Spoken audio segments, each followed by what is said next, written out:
நண்பர்கள் அனைவருக்கும் வணக்கம். வரலாறு படைக்கப்பட்டது ஒரு முக்கியமான சம்பவத்தை இந்தியா செஞ்சிருக்கிறாங்க நண்பர்களே. கல்ஃப் ஆஃப் ஓமன் அது பக்கத்தில் ஒரு முக்கியமான போர்ட் இந்தியாவுக்கு சொந்தமாக இருந்தால் எந்த அளவுக்கு அது சிறப்பானதாக இருக்கும். நீங்கள் பாருங்கள், இப்போ சபகர் போர்ட் இந்தியாவினுடைய கட்டுப்பாட்டுக்கு கீழே வரப்போகுது. எப்படி ஹம்பான்டோட்டா போர்ட், ஸ்ரீலங்காவில் இருக்கக்கூடிய ஹம்பான்டோட்டா போர்ட்டை சைனா லீஸுக்கு எடுத்திருக்கிறாங்களோ, ஒரு குறிப்பிட்ட பீரியடுக்கு கான்ட்ராக்டுக்கு எடுத்திருக்கிறாங்களோ, அதே மாதிரியே சபகர் போர்ட்டினுடைய மேனேஜ்மெண்ட் பார்த்துக்கிட்டிங்கன்னா இப்போ இந்தியாவின் கைவசம் முழுமையாக வந்திருக்கிறது நண்பர்களே. இந்தியாவும் ஈரானும் ஒரு முக்கியமான ஒப்பந்தம் போட்டிருக்கிறாங்க. ஸோ இனிமேல் வரப்போகிற 10 ஆண்டுகளுக்கு நம்ம தான் சபகர் போர்ட்டை மேனேஜ் பண்ண போகிறோம். நம்மளுக்கு ஃபுல்லாகவே பார்த்திங்கன்னா ஈரான் அந்த போர்ட்டை லீஸுக்கு விட்டுட்டாங்க. இது வரைக்கும் நம்ம சபகர் போர்ட்டில் இருக்கக்கூடிய ஒரு முக்கியமான டெர்மினலை மட்டும்தான் ஆப்ரேட் பண்ணிக்கிட்டு இருந்தோம். நம்ம ஒரு குறிப்பிட்ட டெர்மினலை மட்டும் நம்மளுக்கு ஒதுக்கி கொடுத்துருந்தாங்க. இப்போ முழு போர்ட்டும் நம்மளுடைய கைவசம் வந்துருச்சு. நம்ம சபகர் போர்ட்டுக்கு பார்த்திங்கன்னா அந்த போர்ட்டினுடைய டெவலப்மெண்ட்டுக்கு நம்ம ஃபைனான்ஸ் பண்ணி இருந்தோம். ஸோ ஃபைனான்ஸ் பண்ணதுனால நம்மளுக்கு ஒரு ப்ரிவிலேஜாக ஈரான் என்ன பண்ணாங்க அப்படின்னு பார்த்துக்கிட்டிங்கன்னா, சபகர் போர்ட்டில் இருக்கக்கூடிய ஷஹீத் பெஹெஸ்டி டெர்மினலை நம்மளுக்கு வழங்கினாங்க. ஸோ இந்தியாவினுடைய அந்த எக்ஸ்போர்ட்ஸ் அப்புறம் நம்ம நாட்டுக்கு வரக்கூடிய அந்த இம்போர்ட்ஸ் எல்லாமே அந்த டெர்மினலில் முக்கியமாக கையாளப்பட்டது. இப்போ ஒட்டுமொத்த போர்ட்டும் நம்மளுடைய கட்டுப்பாட்டுக்கு கீழே வந்திருக்கு. இது ஒரு பெரிய ஸ்ட்ராட்டஜிக் விக்ட்ரி அப்படின்னே சொல்லலாம். கண்டிப்பாக இது சீனாவும் பாகிஸ்தானும் பெரிய அளவுக்கு பார்த்து அச்சப்பட வேண்டிய ஒரு விஷயம். ஏன் அப்படின்னு கேட்டுக்கிட்டிங்கன்னா, ஈரானில் இந்தியா பெரிய அளவுக்கு ஒரு ஆதிக்கம் செலுத்துறது பாகிஸ்தானுக்கு பிடிக்கல. ரெண்டாவது பார்த்திங்கன்னா, ஈரான் அண்டை நாடு. ஈரான் பாகிஸ்தானுக்கு எதிராக திரும்பிடக்கூடாது அப்படின்னு சொல்லிட்டு பாகிஸ்தான் நினச்சி இருக்கிறாங்க. ஆல்ரெடி அவங்களுக்கு இடையில உரசல்கள்லாம் இருக்கு. இன்னொன்று, சீனா பார்த்துக்கிட்டிங்கன்னா ஈரான் அவங்களுடைய கைக்குள்ளே வச்சுக்கணும். ஈரானினுடைய ஒரு ஒன் அண்ட் ஒன்லி பார்ட்னராக சைனா இருக்கணும். இந்தியாவை சைனாவை மதிக்கிற மாதிரி ஈக்குவலாக ஈரான் மதிக்கக்கூடாது அப்படின்னு சொல்லிட்டு சைனாவுக்கு ஒரு திங்கிங் இருக்கு. நம்மளை தான் முதன்மையாக ஈரான் பார்க்கணும் அப்படின்னு சொல்லிட்டு. ஸோ அந்த விஷயம் தவிடுபடியாக உடஞ்சி போச்சு. இப்போ பார்த்தீங்கன்னா இந்த 10 வருஷ கான்ட்ராக்ட் இன்னமும் எக்ஸ்டெண்ட் ஆகும். இப்போதைக்கு இது இனிஷியல் கான்ட்ராக்ட் தான். இதற்கப்புறம் சபகர் போர்ட் இந்தியாவினுடைய கைவசம் தான் இருக்கும் அப்படின்ற மாதிரி சொல்கிறாங்க. ஸோ இப்போ இந்த போர்ட்டை நம்ம ஆப்ரேட் பண்ண ஆரம்பிச்சிட்டோம். இதனால் நம்மளுக்கு ஒரு பெரிய இண்டிபெண்டன்ஸ் அந்த இடத்துல கிடைக்கும். நம்மளுடைய குட்ஸை பெரிய அளவுக்கு சென்ட்ரல் ஏஷியன் கண்ட்ரீஸ்க்கு இதன் மூலமாக நம்ம எக்ஸ்போர்ட் பண்ண முடியும். இன்னொரு விஷயம் என்ன அப்படின்னு பார்த்துக்கிட்டிங்கன்னா, இந்த போர்ட்டுக்கு கொஞ்சம் சில கிலோமீட்டர் தொலைவில் தான் பார்த்துக்கிட்டிங்கன்னா பாகிஸ்தானினுடைய அந்த குவாதர் துறைமுகம் இருக்கு. அங்கே சீனா இன்வெஸ்ட் பண்ணி இருக்கிறாங்க. ஸோ நம்ம அவங்களுக்கு காம்படேட்டிவாக பயங்கரமாக வேறு ஒரு நாட்டில் ஒரு ஓவர்சீஸ் போர்ட்டை எஸ்டாப்ளிஷ் பண்ணிட்டோம். ஒரு ஓவர்சீஸ் போர்ட் ஒரு நாட்டுக்கிட்ட இருக்குது அப்படின்றது சாதாரணமான விஷயம் கிடையாதுங்க. ஸோ இன்றைக்கி நம்மளுடைய ஃபாரின் மினிஸ்டர் பார்த்திங்கன்னா இந்த விஷயம் சம்மந்தமாக முன்கூட்டியே சொல்லியிருந்தார். இந்த மாதிரி எங்களுடைய ஷிப்பிங் மினிஸ்டர் சர்பானந்தா சோனோவால் அவர்கள் ஈரான் போவார். ஸோ அங்கே அவர் முக்கியமான ஒப்பந்தம் மேற்கொள்வார் அப்படின்னு சொல்லியிருந்தார். ஸோ அதுக்கப்புறம் இப்போ நம்மளுடைய ஃபாரின் மினிஸ்ட்ரி அஃபிஷியலாக நம்மளுடைய ஃபாரின் மினிஸ்ட்ரி ஸ்போக்ஸ் பர்சன் அஃபிஷியலாக ஒரு ட்வீட் போட்டிருந்தார் எக்ஸ் வலைத்தளத்தில். ஒரு புது சாப்டர் தொடங்கிருச்சு இந்தியாவுக்கும் ஈரானுக்கும் இடையில அப்படின்ற மாதிரி சொல்லியிருந்தார் நண்பர்களே. ஸோ இப்போது இந்த போர்ட் நம்மளுடைய கைவசம் வந்துருச்சு. ஸோ இப்போ எல்லாரும் என்ன எதிர்பார்க்குறாங்க அப்படின்னா, அடுத்து international north south transport corridor. So அது அதனுடைய அந்த ஒரு கன்ஸ்ட்ரக்ஷன் அப்படின்றது தீவிரப்படுத்தப்படும். அதை கூடிய சீக்கிரம் பயன்பாட்டிற்கு கொண்டு வருவாங்க அப்படின்ற மாதிரி சொல்கிறாங்க. இந்த international north south transport corridor என்ன அப்படின்னு பார்த்துக்கிட்டிங்கன்னா, மும்பையிலிருந்து சபகர் போர்ட் வழியாக சென்ட்ரல் ஏஷியன் கண்ட்ரிஸ் போயிட்டு அப்படியே ஃபைனலாக ரஷ்யா ரீச் பண்ணுறது. ஸோ இதன் மூலமாக சென்ட்ரல் ஏஷியன் கண்ட்ரிஸ் ரொம்பவே பெனிஃபிட் ஆவாங்க. நம்மளுக்கு பார்த்திங்கன்னா ரஷ்யாவுக்கு நிலமார்க்கமாக நம்ம ஈஸியாக எக்ஸ்போர்ட்ஸ் அண்ட் இம்போர்ட்ஸ் பண்ண முடியும். ஆல்ரெடி ரஷ்யா பார்த்துக்கிட்டிங்கன்னா ஒரு ட்ரையல் பண்ணாங்க. இந்த இன்டர்நேஷ்னல் நார்த் சவுத் டிரான்ஸ்போர்ட் காரிடாரை பயன்படுத்தி ஒரு ஷிப்மெண்ட் அவங்க பண்ணாங்க. ஸோ இதனால் ஆப்கானிஸ்தான் ரொம்பவே பெனிஃபிட் ஆவாங்க. ஸோ அப்படிப்பட்ட ஒரு சிறப்பான ஒரு விஷயம் இது. சைனா அவங்களுடைய பெல்ட் அண்ட் ரோட் திட்டத்தின் மூலமாக நிறைய நாடுகள் அவங்களுடைய பிடிக்குள்ளே வச்சுருக்கணும், அவங்களுடைய இன்ஃப்ளூயன்ஸ் கீழே வச்சுருக்கணும் அப்படின்னு சொல்லிட்டு நினைக்கிறாங்க. ஆனால் நம்ம சத்தமே இல்லாமல் அதற்கு மாற்றாக நிறைய விஷயங்கள் செஞ்சு இருக்கிறோம். இன்னும் சீக்கிரமாக இந்த விஷயங்கள் எல்லாத்தையுமே நம்ம செஞ்சு முடிக்கணும் நண்பர்களே. இப்போ பாகிஸ்தானுக்கு என்ன ஒரு பெரிய கன்சர்ன் இருக்கும் அப்படின்னா, நம்மளுடைய உளவு அமைப்புகள் ஸ்ட்ராங் ஆயிடுவாங்களோ. இந்தியா கைவசம் ஒரு போர்ட் இருக்குது, ராவோட ஸ்பைஸ் அங்கே அதிகமாகிடுவாங்களோ. ரா நம்ம நாட்டில் மிகப்பெரிய சூறாவளியை கிளப்புறாங்க. அவங்க ஈரானில் ஈஸியாக ஆப்ரேட் பண்ணுறாங்க அப்படின்றது பாகிஸ்தானினுடைய ஒரு குற்றச்சாட்டாக இருந்துகிட்ருக்கு. ஸோ இப்போது நம்மளுடைய கைவசம் ஒரு போர்ட் வருது. ஸோ கண்டிப்பாக இது பாகிஸ்தானுக்கு ஒரு பெரிய உறுத்தலாக இருக்கும். அங்கே பார்த்தீங்கன்னா பாகிஸ்தான் ஆக்குபைட் காஷ்மீரில் நிலைமை மோசமாக இருக்குது. அதை பற்றி நான் கடைசியில் நான் வர்றேன். சரி, இதான் நண்பர்களே முக்கியமான விஷயம். ரொம்ப ஒரு சிறப்பான ஒரு செய்தி. ஸோ இப்போ உங்களுக்கு ஓரளவுக்கு ஒரு சிலருக்கு வந்துட்டு புரிஞ்சிருக்கும்னு நினைக்கிறேன். நம்ம ஏன் டிப்ளமேசியில் வந்து ரொம்ப பேலன்ஸ்டாக இருக்கிறோம். ஒரு பக்கம் நம்மளுக்கு இஸ்ரேலும் வேணும், இன்னொரு பக்கம் ஈரானும் வந்துட்டு வேணும். ஏன் இப்படி நம்ம ரொம்ப நேர்த்தியாக செயல்படுறோம் அப்படின்னா, நம்ம வளரும் நாடு, நம்ம நிறைய விஷயம் செஞ்சாகணும். ஸோ அதனால் நம்ம கிளியராக ஒரு சில சைட்ஸ் வந்துட்டு நம்மளால் எடுத்துக்க முடியாது. அமெரிக்கா வந்து ஈரான் மேலே போட்டிருந்த அந்த பொருளாதார தடையை வந்து பார்த்துக்கிட்டிங்கன்னா, அந்த ஜபகர் போர்ட்டினுடைய டெவலப்மெண்ட்டை பெரிய அளவுக்கு பாதிப்படைய வச்சுது. ஆனால் அது எல்லாத்தையும் மீறி இப்போ வந்து இந்த இடத்துல வந்துட்டு நம்ம இருந்திருக்கிறோம் அப்படின்னா, இது வந்து ஒரு மாபெரும் சாதனை அப்படின்னே வந்துட்டு நான் சொல்லுவேன். சரி, இப்போ அடுத்த முக்கியமான செய்திக்கு வந்துட்டு நான் வரேன் நண்பர்களே. மால்தீவ்ஸ் சம்மந்தமாக ஒரு வேடிக்கையான ஒரு செய்தி என்னென்னா, நம்ம ஊரில் ஒரு சிலர் இருப்பாங்க, இல்லை தெரிஞ்சவங்க யாராவது ரொம்ப தூரம் ட்ராவல் பண்ணி போவாங்க, ஊருக்கு போயிருப்பாங்க. வீட்டுக்கு திருப்பி வர்றப்போ வீட்டு சாவி அங்கேயே மறந்து வச்சுட்டு வந்துடுவாங்க. ஐயையோ, வீட்டு சாவி நான் அங்கேயே வச்சிட்டேனே அப்படின்னு சொல்லிட்டு அப்படியே தலையில் கேஸ்ட்டு உட்காருவாங்க. அவங்க அப்பா திட்டுவார், இல்லை கூட இருக்கிறவங்க மனைவியை வந்து திட்டுவாங்க.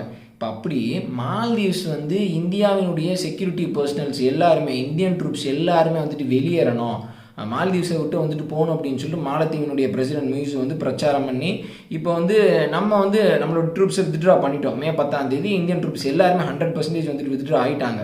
ஸோ இதெல்லாம் நடந்துருச்சு. மால்தீவ்ஸ் பண்ண ட்ராமாவில் இந்த விஷயம்லாம் நடந்துருச்சு. இப்போ நம்மளுடைய 2 ஹெலிகாப்டர்ஸ் அப்புறம் வந்து ஒரு டோர்னியர் ஏர்கிராஃப்ட் வந்துட்டு மால்தீவ்ஸில் வந்துட்டு இருக்கு. ஸோ இப்போ மாலத்தீவு என்ன சொல்கிறாங்க அப்படின்னா, இந்த ஏர்கிராஃப்டை வந்துட்டு எங்களால் ஆப்ரேட் பண்ண முடியாது, இது ஆப்ரேட் பண்ணுற அளவுக்கு பயிற்சி பெற்ற மால்தீவ்ஸ் டிஃபென்ஸ் பர்சனல் வந்துட்டு இல்லை, இனிமேல் எங்களால் ஆப்ரேட் பண்ண முடியாது, செயல்படுத்த முடியாது. அவங்க இதை ஆப்ரேட் பண்ணக்கூடிய அந்த ட்ரைனிங்க்கு வந்துட்டு போய்கிட்டு இருந்தாங்க. அந்த ட்ரைனிங் ப்ரோக்ராம் வந்து பாதியிலே ஸ்டாப் ஆயிடுச்சு. ஸோ அதனால் அவங்க குவாலிஃபைட் கிடையாது அப்படின்னு சொல்லிட்டு மீடியா ப்ரீஃபிங்க்கு பத்திரிகையாளர்கள் சந்திப்பில் வந்துட்டு சொல்லியிருக்கிறாரு. எனக்கு ஒரு கேள்வி இப்போ இந்த இடத்துல, என்ன மால்தீவ்ஸ் நீங்கள் நக்கல் பண்ணிகிட்டு இருக்கீங்களா? இந்தியன் ட்ரூப்ஸ் வெளியே போகணும் அப்படின்றீங்க, இதை வந்து ஆப்ரேட் பண்ணுறதுக்கு இப்போ ஆள் இல்லை அப்படின்றீங்க. இப்போ முன்னாடியே வந்து இது எல்லாத்தையுமே நீங்கள் எடுத்துகிட்டு போங்க, எங்களுக்கு இது தேவையில்லை அப்படின்னு சொல்லிட்டு சொல்லியிருக்க வேண்டியதானே. எனக்கு தெரிஞ்சவங்க வந்து நம்மளை நக்கல் அடிக்கிறாங்கன்னு நான் நினைக்கிறேன். ஸோ இது வந்து எப்படிப்பட்ட ஒரு செயல்பாடு? யாருமே எந்த ஒரு முதிர்ச்சி அடைஞ்ச நாடாவது வந்துட்டு இப்படியெல்லாம் செயல்படுவாங்களா? மால்தீவ்ஸ் வந்துட்டு அங்கே இருக்கக்கூடிய அந்த கவர்மெண்ட் வந்துட்டு முதிர்ச்சியற்றவர்கள் அப்படின்றது இதன் மூலமாகவே நல்லா வந்துட்டு தெரியுது நண்பர்களே. ஸோ இப்போ நம்ம இமீடியட்டாக என்ன பண்ணோம் அப்படின்னா, நம்மளுடைய அந்த 2 ஹெலிகாப்டர்ஸையும் ஒரு டார்னியர் ஏர்கிராஃப்டையும் இமீடியட்டாக வந்து நம்மளுடைய நாட்டுக்கு வந்துட்டு எடுத்துகிட்டு வரணும். ஸோ அவங்க வந்து சைனாவினுடைய வசம் போயிட்டதுனால என்ன செய்கிறோம் அப்படின்னே தெரியாமல் பொறுப்பற்று செயல்பட்டு வந்துட்டு இருக்கிறாங்க. அதுதான் ஒரே கமெண்ட், அதுக்கு மேலே வந்துட்டு சொல்கிறதுக்கு ஒன்றும் வந்துட்டு கிடையாது நண்பர்களே. சரி, மாலத்தீவை பற்றி ரொம்ப பேசி நான் டைம் வேஸ்ட் பண்ண விரும்பலை. இப்போ அடுத்த முக்கியமான செய்திக்கு வந்துட்டு நான் போகிறேன். மாலத்தீவு வந்துட்டு சரியான பதிலடியை உரிய நேரத்தில் நம்மளுடைய அரசாங்கம் வந்துட்டு வழங்குவாங்க. ஏன்னா அடுத்த முக்கியமான செய்தி அப்படின்னு பார்த்துக்கிட்டிங்கன்னா, நம்மளுடைய இந்தியன் ஆர்மிக்கும் இந்தியன் நேவிக்கும் உள்நாட்டிலேயே இந்தியாவிலேயே தயாரிக்கப்பட்ட ஹெர்மிஸ் 900 ட்ரோன்ஸ் வந்துட்டு டெலிவர் செய்யப்பட போகுது. இதனுடைய இண்டிஜினஸ் வெர்ஷன் வந்து பார்த்துக்கிட்டிங்கன்னா திருஷ்டி 10 அப்படின்னு சொல்லிட்டு வந்துட்டு சொல்கிறாங்க. ஸோ இந்த ட்ரோனை நம்ம ட்ரான்ஸ்ஃபர் ஆஃப் டெக்னாலஜியின் மூலமாக, இது வந்து ஒரு இஸ்ரேலி ட்ரோன், இது வந்து ட்ரான்ஸ்ஃபர் ஆஃப் டெக்னாலஜியின் மூலமாக ஹைதராபாத்தில் இருக்கக்கூடிய Adani defence and aerospace limited வந்து தயாரிக்கிறாங்க. இதனுடைய பாகங்கள் 60% வந்து பார்த்துக்கிட்டிங்கன்னா இண்டிஜினைஸ்ட், உள்நாட்டிலே தயாரிக்கப்பட்ட பாகங்கள் வந்து 60% வந்து இதில் பயன்படுத்தப்பட்டிருக்கு.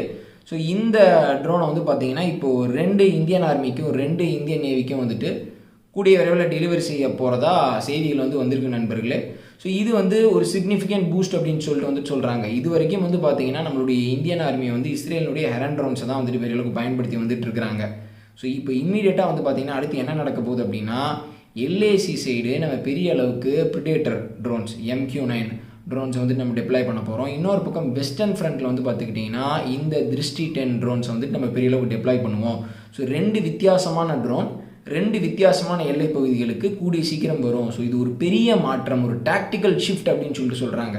கீரை வேறு மோடில் மாற்றிட்டு நம்ம வந்துட்டு போக ஆரம்பிச்சுட்டு இருக்கிறோம். ஸோ நம்மளுடைய சர்வேலன்ஸ் அப்படின்றது நினச்சி பார்க்க முடியாத அளவுக்கு பூஸ்டப் ஆகும் அப்படின்ற மாதிரி சொல்கிறாங்க. ஸோ எத்தனை ட்ரோன்ஸை Adani defence and aerospace limited வந்துட்டு லைசன்ஸ் வாங்கி தயாரிக்க போகிறாங்க அப்படின்றதில்ல. மேக் இன் இந்தியா திட்டம் அப்படின்னா அது வந்துட்டு ஈஸியாக நம்மளுடைய தேவைக்கு ஏற்ற மாதிரி வந்துட்டு அடுத்து ப்ரொடக்ஷனை ஸ்பீடப் பண்ணி அதிகமான எண்ணிக்கையில் வந்துட்டு வரும் காலத்தில் டெலிவர் பண்ணுவாங்க நண்பர்களே. இதில் இந்த திருஷ்டி 10 ட்ரோன் வந்து பார்த்துக்கிட்டிங்கன்னா அந்த ஹெர்மிஸ் 900 அப்படின்னே வந்துட்டு நான் சொல்கிறேன், ரொம்ப எஸ்டாப்ளிஷ்ட் பேட்டில் ப்ரூவன் ட்ரோன் அப்படின்னே வந்துட்டு சொல்லலாம். ஸோ இந்த ட்ரோனை தான் வந்து பார்த்திங்கன்னா இஸ்ரேல் ஹமாஸ் வாரில் காசாவில் நடக்கக்கூடிய அந்த தாக்குதலில் இஸ்ரேல் பெரிய அளவுக்கு பயன்படுத்தி வந்துட்டு இருக்கிறாங்க. சர்வேலன்ஸுக்கு இந்த ட்ரோனை தான் அவங்க வந்து 24/7 பயன்படுத்தி வந்துட்டு இருக்கிறாங்க. இந்த ட்ரோன் அந்தளவுக்கு டெக்னிக்கலி ரொம்ப சுப்பீரியரான ஒரு ட்ரோன். இது வந்து மேல் UAV அப்படின்னு சொல்லிட்டு வந்துட்டு சொல்லுவாங்க. Medium altitude long endurance drone. கிட்டத்தட்ட 36 மணி நேரம் வந்து இடைவிடாமல் இதனால் வந்துட்டு சர்வேலன்ஸ் வந்துட்டு பண்ண முடியும். ஆனால் ஆல்டிடியூட் உயரம் வந்து பார்த்துக்கிட்டிங்கன்னா ப்ரிடேட்டர் ட்ரோன்ஸ் போகிற அளவுக்கு வந்துட்டு இது வந்து ஆல்டிடியூட் வந்துட்டு போகாது. ஸோ இந்த ட்ரோன் வந்து இப்போ ரீசெண்டாக லெபனானில் வந்து பார்த்திங்கன்னா ஒரு தாழ்வான பகுதியில் பறந்து போயிட்டு இருக்கிறப்போ சர்வேலன்ஸ் பண்ணிகிட்டு இருக்கிறப்போ ஹெஸ்புல்லா வந்து இதை சுட்டி வீழ்த்துறாங்க. ஸோ அது இந்த ட்ரோனை வந்து ஹெஸ்புல்லா ஃபஸ்ட்டு கில் பண்ணுறது. இதற்கு முன்னாடி இந்த ட்ரோனை ஹெஸ்புல்லா சுட்டி வீழ்த்தினதில் முதல் முறையாக சுட்டி வீழ்த்துறாங்க. ஸோ இமீடியட்டாக இஸ்ரேல் வந்து பார்த்துக்கிட்டிங்கன்னா அந்த ட்ரோனை வந்து ஏர் அட்டாக்கின் மூலமாக வெடிக்க வச்சிடறாங்க. ஏன் அப்படின்னா அந்த ட்ரோனினுடைய ஒரு சின்ன பாகம் கூட வந்துட்டு அவங்க வசம் வந்துட்டு போயிடக்கூடாது, அதனுடைய டெக்னாலஜி வந்து ஹெஸ்புல்லா தெரிஞ்சிக்கக்கூடாது அப்படின்னு சொல்லிட்டு அந்த ட்ரோனை இமீடியட்டாக வந்துட்டு இஸ்ரேல் வந்து டிஸ்ட்ராய் பண்ணுறாங்க. ஸோ இந்த ட்ரோனில் இருக்கக்கூடிய பேலோட் கெப்பாசிட்டி வந்து பார்த்துக்கிட்டிங்கன்னா கிட்டத்தட்ட 450 கிலோகிராம்.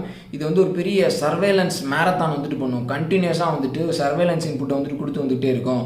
ISR அப்படின்னு சொல்லிட்டு வந்துட்டு சொல்லுவாங்க, இன்டெலிஜென்ஸ், சர்வேலன்ஸ், அப்புறம் ரிகானசன்ஸ். ஸோ இந்த 3 விஷயத்தையும் இந்த ட்ரோன் ரொம்பவே சிறப்பாக வந்துட்டு செய்யும். வெஸ்டர்ன் சைட் பார்டரில் இப்போ இந்தியாவுக்கு ஒரு புதிய கண் ஒன்று வந்திருக்கு, ஒரு நியூ ஐ அப்படின்னே வந்துட்டு சொல்கிறாங்க. ஸோ அதனால் பாகிஸ்தானினுடைய மூமெண்ட்ஸை, ட்ரூப் டெப்ளாய்மெண்ட்டை நம்ம வந்து வெஸ்டர்ன் பார்டர் சைடு இன்னமும் கிளியராக இதற்கு முன்னாடி இருந்ததை விட பெரிய அளவுக்கு அதிகமாக வந்துட்டு நம்மளால் பார்க்க முடியும் நண்பர்களே. மீன்வைல் இன்னொரு பக்கம் நம்மளுடைய ப்ரிடேட்டர் ட்ரோன்ஸ் வந்துட்டு குறிப்பாக LAC சைடு வந்துட்டு ஒரு பெரிய சர்வேலன்ஸ் வந்துட்டு பண்ண போகுது. நான் நினைக்கிறேன் இந்த ட்ரோன்ஸ் எல்லாத்தையுமே நம்ம வந்து ஆர்ம்டு ட்ரோன்ஸை வந்துட்டு இப்போதைக்கு வந்துட்டு வச்சிருக்க மாட்டோம். இதில் பேலோடு எதுவுமே வந்துட்டு வச்சிருக்க மாட்டோம். ஏன் அப்படின்னு கேட்டுக்கிட்டிங்கன்னா பேலோடு இருந்தது அப்படின்னா அந்த சர்வேலன்ஸ் டைம் அப்படின்றது வந்துட்டு குறையும். இப்போ நம்ம ஒரு வார் சினாரியோவில் வந்துட்டு கிடையாது. ஸோ அதனால் பேலோடு இல்லாத ட்ரோன்ஸ் தான். இந்த 2 ட்ரோன்லேயுமே வந்துட்டு பேலோட் கெப்பாசிட்டி இருக்குது. ஹெர்மிஸ்லேயும் இருக்குது, ப்ரிடேட்டர் 9லேயும் வந்துட்டு இருக்குது. பேலோடு இல்லாததான் வந்துட்டு நம்ம டெப்ளாய் பண்ணுவோம்னு நான் நினைக்கிறேன் நண்பர்களே. ஒரு மேஜர் அப்கிரேடில் நம்மளுடைய இந்தியன் ஆர்ம்டு ஃபோர்ஸஸ் வந்துட்டு இருக்கிறாங்க. இது ரொம்ப ஒரு பாசிட்டிவான ஒரு நியூஸ். ஸோ இப்போ இறுதியாக POK சம்மந்தமான முக்கியமான செய்தியோடு இந்த வீடியோ வந்துட்டு நான் முடிச்சுக்கிறேன். பாகிஸ்தான் ஆக்குபைட் காஷ்மீரில் வந்து பார்த்துக்கிட்டிங்கன்னா இன்னமும் சுச்சுவேஷன் ரொம்ப மோசமாக வந்துட்டு இருக்கு. அங்கே இருக்கக்கூடிய போராட்டக்காரர்களுக்கும் கவர்மெண்ட்டுக்கும் இடையில் நடந்த அந்த பேச்சுவார்த்தை வந்து தோல்வியில் போயிட்டு வந்துட்டு முடிஞ்சிருக்கு. இப்போ பாகிஸ்தான் அரசாங்கத்துக்கு என்ன ஒரு பெரிய அதிர்ச்சி ஏற்பட்டிருக்கு அப்படின்னு பார்த்துக்கிட்டிங்கன்னா, ஒரு இடத்துல முசாஃபராபாத்தில் POKனுடைய கேபிட்டல் முசாஃபராபாத்தில் பாகிஸ்தானினுடைய கொடியை கீழே இறக்கிட்டு காஷ்மீரி கொடி, காஷ்மீருக்கு சுதந்திரம் வேணும் அப்படின்ற அந்த கொடியை, காஷ்மீர் ஃப்ளாகை வந்துட்டு அங்கே இருக்கக்கூடிய போராட்டக்காரர்கள் வந்து ஹாய்ஸ் பண்ணியிருக்கிறாங்க. அந்த கொடியை வந்துட்டு ஏற்றிருக்கிறாங்க. இன்னொரு பக்கம் எங்களுக்கு விடுதலை வேணும் அப்படின்னு சொல்லிட்டு பல இடங்களில் வந்துட்டு அவங்க போராட்டம் பண்ணியிருக்கிறாங்க. ஸோ இது வந்து பாகிஸ்தானுக்கு வந்துட்டு மாபெரும் அதிர்ச்சியை வந்துட்டு ஏற்படுத்தியிருக்கு.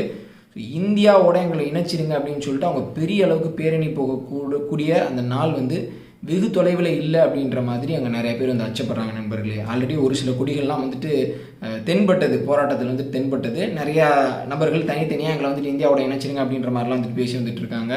கூட்டத்தில் ஒரு சிலர் வந்துட்டு இந்தியாவோட மேரேஜ் பண்ணியிருக்கேன்னு ஸ்லோகன்ஸ்லாம் வந்துட்டு போகிறாங்க. ஸோ அது ஒரு பெரிய விஷயமா மாறுறதற்கான ஒரு சுச்சுவேஷன் வந்துட்டு இப்போ ஏற்பட்டிருக்கு.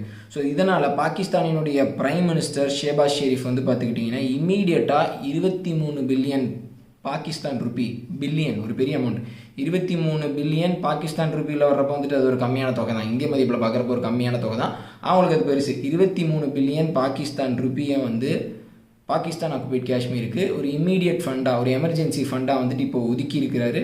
ஸோ இதை வந்து மக்களினுடைய வெல்ஃபேருக்காக வந்துட்டு செயல்படுத்துவோம் அப்படின்னு சொல்லிட்டு வந்து அவர் சொல்லியிருக்கிறாரு. ஸோ இப்போ போராட்டக்காரர்களை ஓரளவுக்கு அவங்களுடைய டென்ஷனை குறைக்கிறதுக்கு, அவங்கள வந்து கூல் டவுன் பண்ணுவதற்காக பாகிஸ்தான் வந்து இப்படி ஒரு நடவடிக்கை வந்துட்டு எடுத்திருக்கிறாங்க. ஸோ அந்தளவுக்கு சுச்சுவேஷன் வந்து சீரியஸாக இருக்குது. இன்னொரு பக்கம் நார்த் வஜிரிஸ்தானில் வந்து பார்த்துக்கிட்டிங்கன்னா பாகிஸ்தான் தலிபன்ஸ் வந்து பாகிஸ்தான் ராணுவத்தை போட்டு புரட்டி எடுத்துகிட்டு இருக்கிறாங்க. ஒரு புகைப்படம் வந்துட்டு வந்திருந்தது.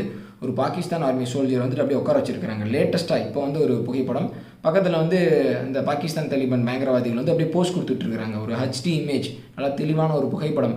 ஸோ அதை வந்து நான் ஒரு சில காரணங்களால் வந்துட்டு இங்கே நான் போடல, ஒரு சில நேரம் வந்துட்டு அதனால் வீடியோ வந்து டிமானிட்டைஸ் ஆயிரும், நிறைய பேர் வந்துட்டு பார்க்க முடியாது, அதனால் அந்த புகைப்படம் வந்துட்டு நான் போடலை. ஸோ இப்படிப்பட்ட ஒரு மோசமான சூழ்நிலை வந்து பார்த்துக்கிட்டிங்கன்னா பாகிஸ்தானுக்குள்ளே ஏற்பட்டிருக்கு. இன்னொரு பக்கம் நிறையா செய்திகள் என்ன வருது அப்படின்னு பார்த்துக்கிட்டிங்கன்னா சோஷியல் மீடியா பிளாட்ஃபார்மில் அல்-பதர் அப்படின்ற ஒரு பயங்கரவாத அமைப்பு, பாகிஸ்தான் ஆக்குபைட் காஷ்மீரில் செயல்படக்கூடிய ஒரு பயங்கரவாத அமைப்பினுடைய முக்கியமான கமாண்டர் அப்துல் பஷீத் அப்படின்றவன் வந்து உயிரிழந்துட்டான். என்ன காரணம் அப்படின்றது தெரியல, கொல்லப்படலை, அவன் வந்து துப்பாக்கியால் சுடப்படலை, ஆனால் ஒரு மர்மமான முறையில் வந்துட்டு அவன் உயிரிழந்துட்டான் அப்படின்ற அந்த செய்திகளும் வந்துட்டு இருக்கு நண்பர். பாகிஸ்தான் ராணுவமும் பாகிஸ்தான் அரசாங்கமும் ரொம்பவே ஒரு இக்கட்டான சூழ்நிலையில் வந்துட்டு இருக்காங்க. கூடிய விரைவில் அவங்களுடைய நிலை வந்து மாறாது, இன்னமும் மோசமாக தான் வந்துட்டு ஆகும். ஏன்னா அவங்க செஞ்ச காரியங்கள்லாம் வந்துட்டு அப்படி. ஸோ இதோட இந்த வீடியோ வந்துட்டு நான் முடிச்சுக்கிறேன் நண்பர்களே. மறக்காமல் இந்த வீடியோவில் நீங்கள் தெரிஞ்சுக்கிட்ட முக்கியமான இந்த பாசிட்டிவான செய்திகளை உங்களுடைய நண்பர்களுக்கு கொண்டு போய் சேருங்க. வேற ஒரு வீடியோவில் வந்துட்டு நான் உங்களை சந்திக்கிறேன். அது வரைக்கும் சேனலோட இணைஞ்சிருங்க. வீடியோ பார்த்தமைக்கு ரொம்ப நன்றி. ஜெய்ஹிந்த்.